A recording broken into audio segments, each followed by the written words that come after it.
അതിതീവ്ര മഴ തുടരുന്ന സാഹചര്യത്തിൽ ശബരിമല യാത്ര ഒഴിവാക്കണമെന്ന് തിരുവിതാംകൂർ ദേവസ്വം ബോർഡ്. നിറപുത്തരി ചടങ്ങുകൾക്ക് ശബരിമല നട നാളെ തുറക്കാനിരിക്കെയാണ് അഭ്യർത്ഥനയുമായി തിരുവിതാംകൂർ ദേവസ്വം ബോർഡ് രംഗത്തെത്തിയത്.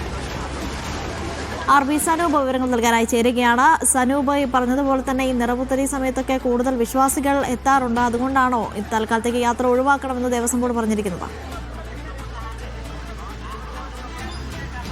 അനിഷ, നിറപുത്തരി പൂജകൾക്കായിട്ട് നാളെയും മറ്റന്നാളും ശബരിമല നട തുറക്കും. അതിതീവ്ര മഴയും ഒപ്പം പമ്പാ നദിയിൽ പ്രളയം കൂടി ഉണ്ടായ സാഹചര്യത്തിലാണ് കഴിവതും വിശ്വാസികൾ ശബരിമല യാത്ര ഒഴിവാക്കണമെന്നുള്ള ഒരു അഭ്യർത്ഥന തിരുവിതാംകൂർ ദേവസ്വം ബോർഡ് മുമ്പോട്ട് വെച്ചിട്ടുള്ളത്. പകരം ചിങ്ങമാസ പൂജകൾക്കായി ഈ മാസം 16 തീയതി മുതൽ 21 തീയതി വരെയും ഓണത്തിന്റെ പൂജകൾക്കായിട്ട് 24 തീയതി മുതൽ 28 തീയതി വരെയും ശബരിമല നട തുറക്കുന്നുണ്ട്. അപ്പോൾ ആ സമയം ശബരിമല സന്ദർശനത്തിന് വേണ്ടി തിരഞ്ഞെടുക്കണമെന്നൊരു അഭ്യർത്ഥനയാണ് നിലവിൽ തിരുവിതാംകൂർ ദേവസ്വം ബോർഡ് ഭക്തർക്ക് നൽകുന്നത്.